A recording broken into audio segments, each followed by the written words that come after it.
What is a cowboy? That might seem like a silly and perhaps even rhetorical question, but hear me out. When you hear of a cowboy, you probably think of John Wayne or Clint Eastwood, a Hollywood cowboy. Hell, maybe you're better versed in this stuff, and you think of Gene Autry or Roy Rogers. Or maybe you're too young to relate to any of those cowboys, and you think of John Marston or Arthur Morgan. Either way, those cowboys all have a common point of origin in historical fiction. Now, these origins are debated by some scholars, but most scholars point to the Western fiction of James Fenimore Cooper as a sort of genesis for the archetypal cowboy. John Wayne and Arthur Morgan are pretty far removed from Cooper's cowboy, but they share the same tragic and heroic stories that have, to varying degrees, long been a staple of Western fiction. Cooper's writing in Western historical fiction focused on the difference between East and West, the settled and institutional American East against the rapidly receding Wild West, or the frontier. Cooper's work further inspired the dime Western genre of cheap, mass-produced fiction, with much of it formulaic and derivative work that leaned heavily into action scenes and overarching themes of East versus West, or man versus nature. It's these themes that we draw our current understanding of fictional cowboys from, and recent works have made this abundantly clear. In the video game Red Dead Redemption 2, the player controls Arthur Morgan, a cowboy who, much to his own chagrin, is faced with the unstoppable forces of the encroaching Eastern civilization. In the game, this change is illustrated by the railroad that is slowly built through the map over the course of the story, as well as numerous interactions with other characters in which those characters state, in no uncertain terms, that Mr. Morgan's lifestyle is a relic of a bygone era. This follows a long literary tradition that has informed popular ideas of what a cowboy is, of who he is, and how he conducts himself. While this particular game allows you to decide whether to act with honor or in your own self-interests, the narrative makes it clear that though a conflicted figure, Arthur Morgan is ultimately an honorable man. This more recent work of fiction follows in the footsteps of the Hays Code era TV and movie cowboys, rewarding the honorable man but punishing the dishonorable, often even following the completion of his redemption arc. To better understand where these fictional versions of cowboys come from, it is important to understand the role of the historical and non-fictional cowboy in all of this. Though the fictional cowboy is predominantly a white male who skirts the line between outlaw and hero, the historical cowboy is at once not so easily defined and also much less dynamic. As numerous historians have explained in their scholarly work, the roots of the cowboy tradition can actually be traced back to the horse-mounted livestock herders of the Iberian Peninsula, though more directly relevant is the Mexican from whom the American and Canadian cowboy take many of their cues.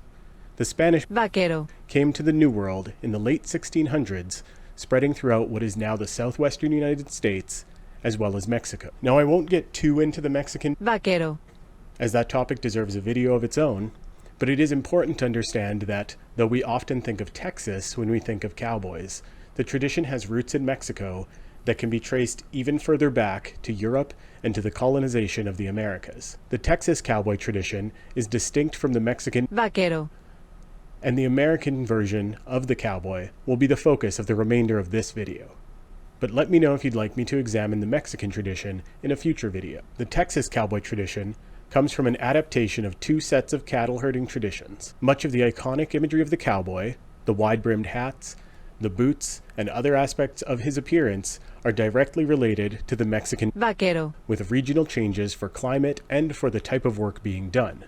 The Texas cowboy also borrows some traditions, some language, and some elements of his culture from cattle farming in the eastern United States as well as Great Britain. The cowboys we see in movies are typically modeled after the Texas cowboy, though there is some crossover with the Mexican and Californian cowboy traditions in Western fiction. The most obvious example of this is the use of the term buckaroo by some fictional cowboys.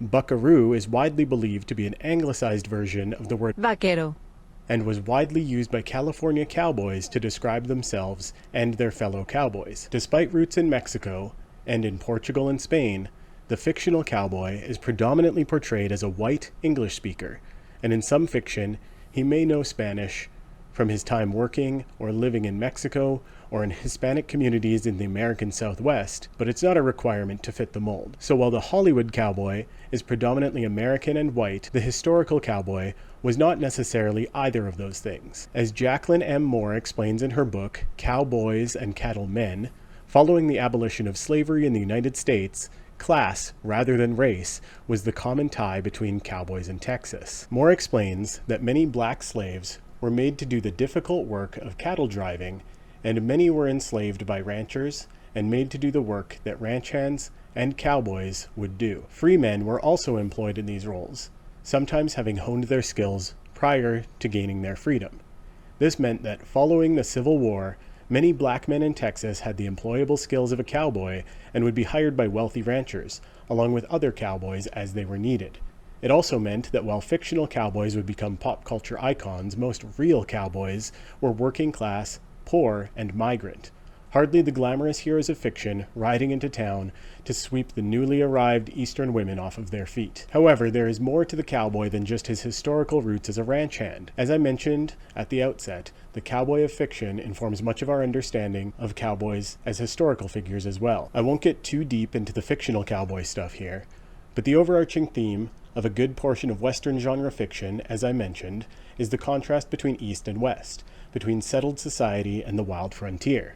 While this idea remains popular in the genre, it's worth reflecting on how this idea became so central to cowboy fiction. By the time settler society had extended throughout North America, there was a growing consensus that the process of settling the West had created a uniquely American character distinct from the Europeans who were the ancestors of those settlers, both because of the distance between them and because of the challenges the settlers had overcome. At a time where rapid industrialization and urbanization was changing the ways that Americans thought of themselves and reducing the independence of most families, the settling of the frontier was seen by many as the last bit of rugged masculinity left in an increasingly settled world. This led to the popularization of historical fiction, which glamorized this process and capitalized on the cultural nostalgia for a recently bygone era. Essentially, cultural fears and anxieties about a loss of individual autonomy and a loss of the supposed unique American character helped to popularize the fictional cowboy, who served as an embodiment of those things. As John Casson explains in his book,